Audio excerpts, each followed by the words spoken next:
Welcome to the Aus Asia Business Program with your host, Stacey Martin. Stacey brings together experts, ideas and information on how to navigate business opportunities in Asia. Daja Hao. Welcome to the Aus Asia Business Program. I'm Stacey Martin, and in the studio today I have Kevin Cheung. Kevin is the founder and CEO of UNIKC, as well as president of the Hong Kong Australia Business Association in New South Wales. Welcome to the show, Kevin. Hi, Stacey. Good to see you again. So, Kevin, tell us a little bit about your career journey and what prompted you to get involved in business with Hong Kong. Well, first of all, I was born in Hong Kong, Right. so that's a start. Grew up in Hong Kong. I went to school and studied until high school in Hong Kong, and migrated over to Sydney with my family. And how old were you then? I was 13. Okay. Yeah. So you studied here in Australia, obviously. I studied part of the high school here in Australia, and then went on to do universities. And then I started my career as a management consultant with Anderson Consulting I before they remember them. rebrand. Yeah. They rebrand to Accenture. Okay. Yeah. And today you've got a business that has a number of aspects to it with the UNIKC. Tell us about the key things your business does. Sure. So basically, UNIKC comprises of three divisions. It's got an import-export division, it's got a consulting division, and it's got an investment division. So a bit about each of the divisions. What it does is import-export. Obviously, our company brings in a well-known brand from Asia into Australia, when we generally act as the exclusive importer and distributor for that brand. And we also help customers source Australian products and export that into Asia as well. Okay, so if people overseas are looking for a particular product, they can come through you. That's right, yep. And we get a lot of inquiries from people, most likely up-and-coming brands, and Australian unique products that they wanted to source. They can come through us. And we helped a lot of brands to build up their awareness, their brand exposures, either through the Australian market or in the Asian market as well. And are there particular sectors people are looking for? Generally, it's fast-moving consumer goods Right. that we focus on. The brand that we started off is actually a herbal shampoo and conditioner brand, which we are still doing. Which you wear and looks fabulous, by the way. Thank you. Thank you very much. Yeah, so that's the focus of the import-export brand. Obviously, we also have a children's shampoo and conditioner product made in Australia, which we are now just launched and via the online channel. So that is going well, and that's called Pal Care, and basically is the kids and the parents are really into these products because it's Australian made, it's natural ingredients. Clean and green. Yep, clean and green, exactly. So once we have a bit of awareness of that brand, we are looking at expanding that into other countries in Asia. Great. And the consulting division, basically what we focus on is helping, because I came from a management consulting background, as I mentioned before. After the management consulting career, 7 years in working around Asia Pacific with a lot of the financial services, retail banking clients, I then moved into a corporate role, so 3.5 years in QBE as well. So combining the consulting experience and the corporate experience, plus also running my own business for the last 8 years, my consulting division really focus on helping small business to grow, fund and exit their business. So as you can imagine, a lot of small business owners, they work very hard, Yes. they often find themselves very stressed out. They don't know what to do. They don't have the support level. A lot of people from the outside look at a business owner thinking that it's great to be running a business, but in actual fact, they are very lonely and stressed at night, and they don't get support. They don't know where to look for the support. So this is where I guess my company will come in as a consultant or as a business coach to help them through that journey. And the way we help them is through the methodologies and the frameworks that we have developed over the last 20 years, and that has been deployed and implemented into many businesses around the world. So we're more than happy to support small business, and we are very passionate about helping people. Look, and with growth in small business, the market's changing quite rapidly. So with your experience in the international markets, do you find many of your clients look to tap into that experience as well? Oh yeah, definitely. I think if you look at the Australian market, it is a relatively small market compared to the international opportunities. So what you will find is that businesses they might have grown to a certain size, they may have taper off, they don't know where the next opportunity is. A lot of them will then start looking overseas, and going overseas because of the technology, because of our know-how, because of the skill sets, is actually quite easy. It's not that difficult anymore. The boundaries, international boundaries, is not really high, not like 20 years ago. So many businesses are actually coming to us and say, well, I actually wanted to go to Asia. What should I do? Or how can I do it? What's the first thing I need to consider? So there's a lot of conversations and discussions that are happening at the moment. And part of that growth in terms of exit is documenting those strategies and getting strong partners and so on to help increase the business value? Yeah, for sure. A lot of the small business, because as I mentioned, they tend to be very stressed. They work on very long hours. A lot of things are not actually documented in small businesses. And when we go into a client environment and when we see that there's nothing documented, it's actually not in a very good position. So one of the things that we would help them is document your strategy, document your culture, document what are you actually selling, and what is your unique selling proposition, so that we can have something that can take to the external market, whether it's Asia, whether it's Hong Kong or China or Malaysia. We can then start assessing whether the business have any opportunity in those foreign markets. And I think that's one of the most important thing, because a lot of small business, they don't have a lot of resources. I get that. But at the end of the day, if you want to grow value in your business, if you want to have asset within your business, those are the things that are kind of like building blocks to me. You can build a very tall building, but if your foundation is not strong, it can only just go that high, and sooner or later it's going to start wobbling, and hopefully it won't come crashing down. But and people should be entering a business with what the end game is in mind. Some people are buying a job, but others are trying to, as you say, build an asset value and something that's attractive to a buyer, whether that's a family member, a company here, it could be a competitor, or even tapping into another country. So often Australian know-how and capability is really, really well respected in some of these countries, and so they perhaps haven't thought a potential partner could actually be an overseas buyer. So how are you seeing, and there's a huge number of people that will need to look at exiting businesses, moving to the next generation, moving into retirement. Many have delayed that, obviously, with the global financial crisis. But how would you help people sort of tap into those opportunities and maximise the value and seek out a broad range of partners or potential buyers for their business? Well, I think there's two things. One is you obviously need to have a business that has a value in it, that is tangible, that people can value it. And that comes back to all the asset that you have within your business. And if you can clearly demonstrate that, then I think seeking an investor, seeking someone who can come in and buy that business is a process that we also facilitate, which is where the exit part of our business, when I say grow, fund and exit. So some business might still be looking for growth. Some businesses might be looking for external funding for the expansion. And some business might be exiting. And exiting, generally, my advice is for people to work with someone who knows how to do it properly. Because generally, a business owner, when they want to sell the business, if they're not in the right frame of mind, is probably not the best time to sell it.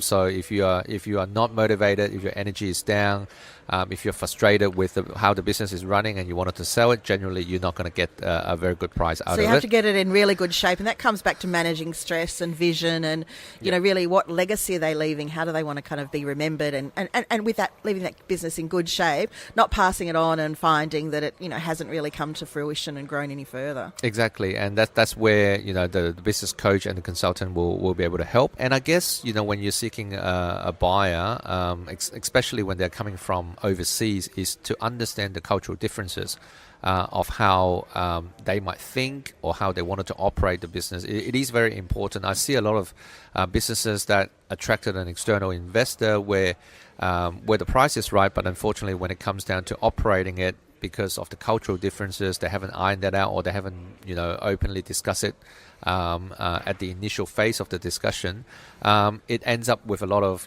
disagreement, argument, and some of them actually, part ways. So that's actually not the outcome that you want. So I think, the differences in terms of different culture, a lot of people undervalue it, undermine it. But I spend a lot of time actually working with clients, especially when you try to introduce a foreign investors into the business, to make sure that their values are aligned, the way of operating is aligned, the way they wanted to take the business is pretty much aligned. It's not just selling the business and off you go, because traditionally a proper business to put up for a sale and the exit journey will generally take 2 to 3 years. Most people think that you can do it in 2 months, but that generally doesn't generate a good value for the business owner. So it's definitely not about putting your business up in the businesses for sale directory. It's really working through that strategy and finding those values aligned. Exactly. So you've been listening to Kevin Cheung, who is the CEO and founder of the UNIKC Group. After the break, we'll hear more about Kevin on some of the charitable and associations he is involved with. Aus Asia is taking a short break. If you'd like to sponsor this show or be part of Eagle Waves Radio, go to our website, eaglewavesradio.com.au, and contact us.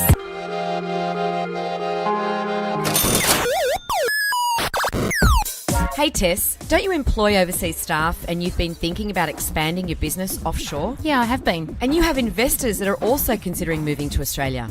I do. So a registered migration agent could probably help you with the right visa solution. But how do you find the right one? Industry body Migration Alliance has over 4,800 registered agents. What's the best way to contact them?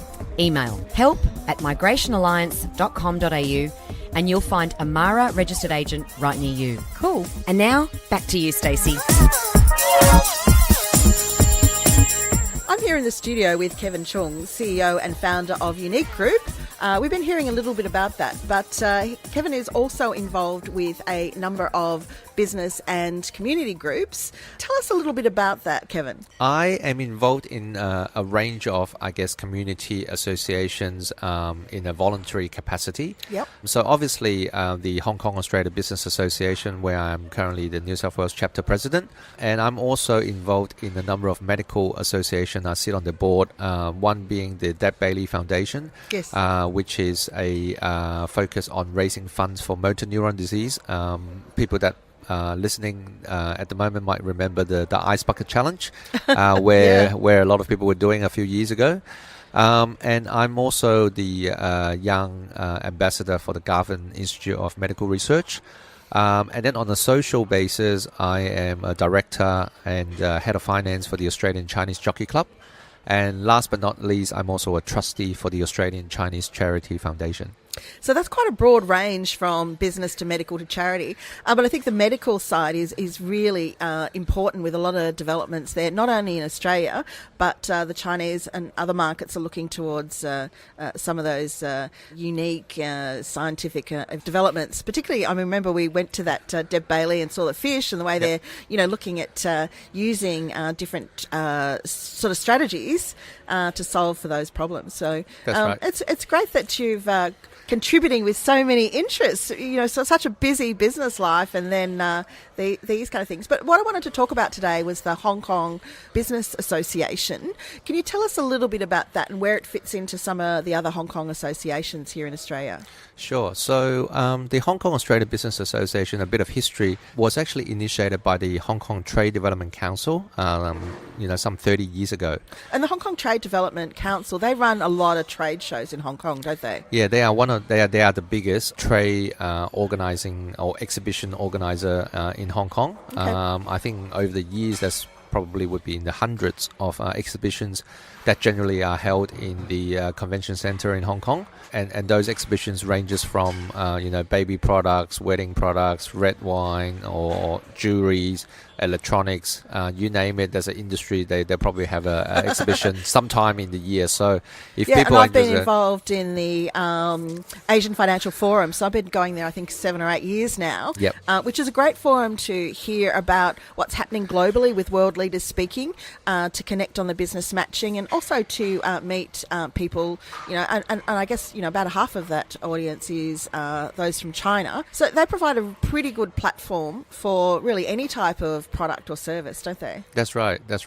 So how the HKABA was created was basically there was a need to provide a platform for businesses that are in around the world. So we as a Hong Kong Australia Business Association sits under a federation of business associations. Right. So within New South Wales, obviously that's the New South Wales chapter where I'm the chapter president. Within Australia, we are actually a nationwide business associations. So we've got 5 state chapters in New South Wales, in Queensland, in Victoria, in South Australia, and in WA. And above us, there's a national chapter that actually manage a lot of the, interactions and lead some of the initiatives. The thing for the small business is that if your business, obviously, if it's based in New South Wales, obviously you're more than welcome to get in touch with us to understand, what we provide. And I guess very briefly, the way we provide services to our members are through events, updates through either economic regulations or policy changes between Hong Kong and Australia, the free trade agreement, etc., the Belt and Road initiative. And we were recently in Hong Kong. That Belt and Road initiative is such a huge thing, and not many people in Australia have heard about it, have they? No, and actually that seminar drew about 5,000 people. Yeah, incredible. And that happened once a year. So, if businesses are interested within New South Wales, they're more than welcome to get in touch with us. As I mentioned, we run up to about 12 to 15 events every year for our members. And those events ranges from business focus, as I mentioned. We could be having a delegates coming from Hong Kong. Right. We could be a politician coming from Hong Kong. Where we would hold a roundtable discussions or boardroom discussions or a speaking seminar. But while we're doing business, we also like to make sure that people have a chance to network and enjoy themselves. So we also mix it with some of the social events as well. So we have our food and wine dinner every year, which is having Asian cuisine matching with pairing with wines, whether it's from Australia or from other regions. And then we also have one of our signature event, which is our annual Business Awards Gala Dinner. So that annual Business Awards is coming up, isn't it? It is. It's happening in a couple of months. So the exact date is on the 21st of September. It's a Friday. This year we will hold it at the Hyatt Regency Hotel in Sydney. Which is a great new space, isn't it? It is. It's a brand new hotel. We went over there did a site visit earlier the year, and basically was blown away by the ballroom was laid out, and the view that you can look over Darling Harbour is just amazing. And people love the view from Sydney. I also love the view in Hong Kong and those outdoor bars, and there's one of those at that hotel. But I digress.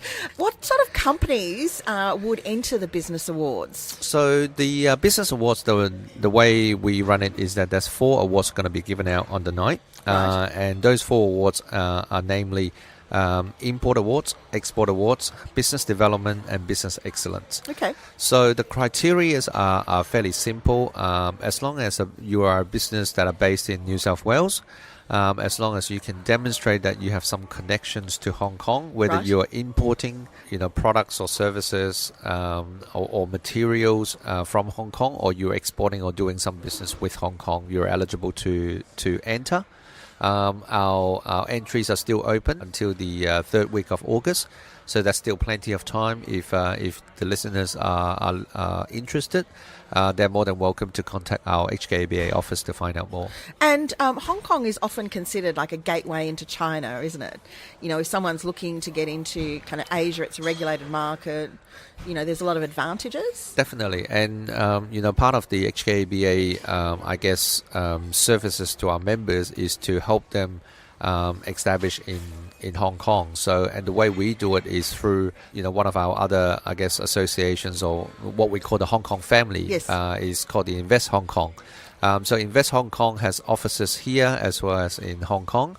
And their team, depending on your industry sectors, they will have specialists to help you, whether you're in F&B, whether you're in professional services like a law firm or accounting firm, or whether you're in properties or whether you're in logistics.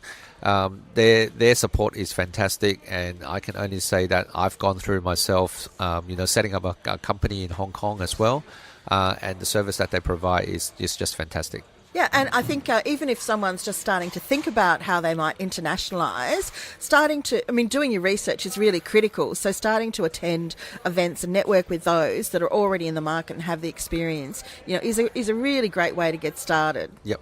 And I think it's important also to point out that the HKABA is the only business association that is supported and endorsed by the Hong Kong government. Okay. So we work very closely with the Hong Kong Economic Trade Office, which is an extension of the Hong Kong government, obviously based in Hong Kong. So the Hong Kong Economic Trade Office have a director here, which is a representative from the Hong Kong government, and he looks after the Australia and New Zealand region. And we worked with them very closely. We refer businesses or people that are interested to find out more about Hong Kong. And whenever they have a delegates or politicians coming over from Hong Kong, we do joint events as well. And certainly dealing in Asia, the role of government can't be underestimated. So Kevin, in terms of our SME listeners, what are your top 3 tips for doing business? Well, I think the top 3 tips I would say is that a bit about UNIKC Group. So, our approach to business is unique with every client. We provide the right products from an import-export perspective, advice from a coaching and consulting perspective, and also investment opportunities. So if people are looking to attract investors, we can provide that services as well. So basically for us is there's no boundaries. That's how we have our company called UNIKC. The second tips I would say to our listeners is do your due diligence on your Asian business partners and suppliers. And the reason I say that is because many people who do business in Australia, the natural actions or steps to take is to jump online and try to Google the person. Yep. I have to say that China works quite differently, and so don't trust everything that you can read online. And the last but not least tip is don't get too excited about the market sizing and potential demand from Asia. Obviously, Asia is a very, very big region, and China's demand is huge. I see a lot of my clients get way too excited about, we can ship tons of materials up there and we can make a lot of money. Generally, if it's too good to be true, it probably is. Yeah. Thanks, Kevin. I'm Stacey Martin, host of the Aus Asia Business Program. You've been listening to Kevin Cheung from the UNIKC Group and president of the Hong Kong Business Association in New South Wales. So, shasha Kevin, and zaijian to our listeners. Thank you very much. Thank you for listening to the Aus Asia Business Program with our host, Stacey Martin, our Asian business specialist and expat financial advisor.